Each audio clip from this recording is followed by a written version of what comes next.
வணக்கங்க. நம்ம எங்கே இருக்கோம்னு பார்த்தீங்கன்னாக்கா, கிருஷ்ணகிரியிலேருந்து டெக்னிக்கோட்டை போகிற வழிங்க. அதாவது தேன்கனி கோட்டை போகிற வழியில் ராயக்கோட்டையில் இருக்குங்க.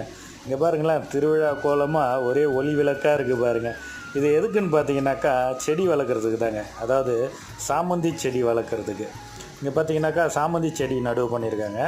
இது மார்கழி மாதத்தில் பார்த்திங்கன்னா பனி இது மேலே படர்ந்துருங்க.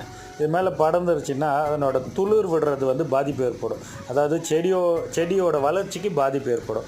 அதனால் இந்த மாதிரி வெளிச்சம் விளக்குகள் போட்டிருக்கும் போது பார்த்திங்கன்னா அந்த பகுதியே ஒரு வெப்ப பகுதியாக இருக்கும். அந்த வெப்ப பகுதியில் பார்த்திங்கனாக்கா பனி படராது, பனி கலைஞ்சி போயிடும். அதனால் செடிகளோட வளர்ச்சி பாதிக்காது. அதுக்காக தாங்க இந்த மாதிரி போட்டிருக்கோம். அது இல்லாமல் பூச்சிகள், செடியில் உட்கார்ற பூச்சிகள் பார்த்திங்கன்னா விளக்கை நோக்கி வரும்போது செடிகள் அவ்வளோ பூச்சி உட்காராது, காட்டு விலங்குகள் அழிக்காது அதில் வெளிச்சம் இருக்கும்போது. அதுக்காக தானே. மேலும் இந்த மாதிரி நம்ம நிறைய வீடியோக்கள் பார்க்கலாம். நன்றி, வணக்கம்.